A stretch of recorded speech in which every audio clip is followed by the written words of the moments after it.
My heart breaks for him. Because I almost feel that he could have survived all this had Billy lived.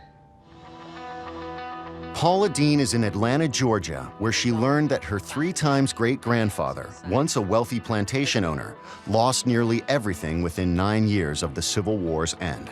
She just received a document that explains what became of John Batts.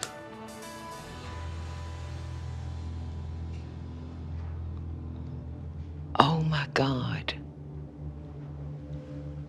He committed suicide.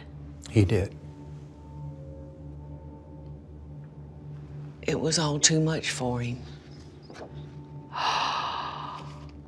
Oh, sweet bejeez.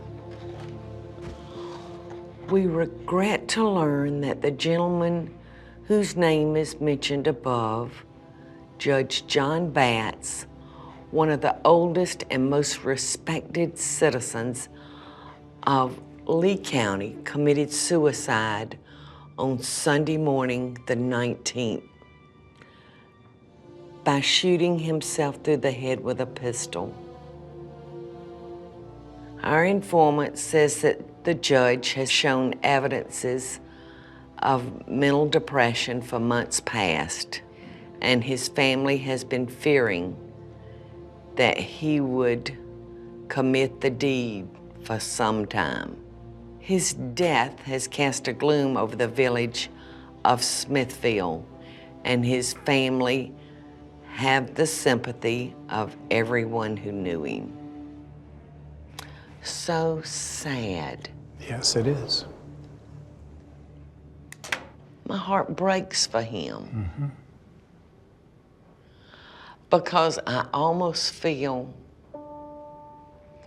that he could have survived all this had Billy lived.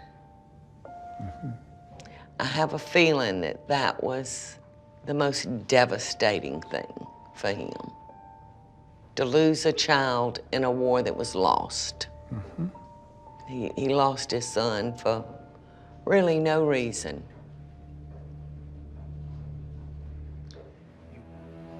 I've been through some hard times. I've battled depression from the death of my parents and going through agoraphobia. But even through all that, while life was emotionally hard for me, I still loved life. But I've never experienced the pain of losing a child. So I can't judge because I did not walk in those moccasins. Jim was kind enough to tell me where John Batts' plantation was located. And it turns out that it's near Smithville, adjacent to where I was raised. It looks like that I'm going full circle. I just hope that I can find some trace of my family there. So much took place on this land.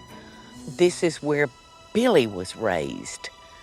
This is where Billy's letters came to during the Civil War. And this is where my great-great-great-grandfather committed suicide. I'm gonna make my way around here because apparently this was the house. But there appears to be nothing left of it.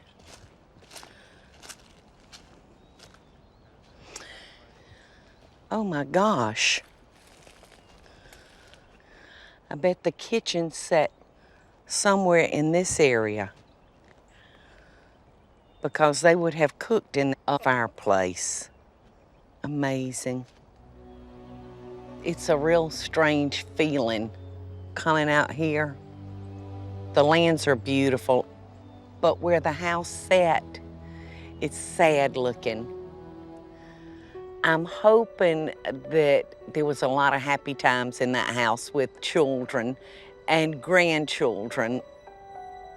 I'm most excited to tell my sons how deep we go back in the state of Georgia and where we actually started.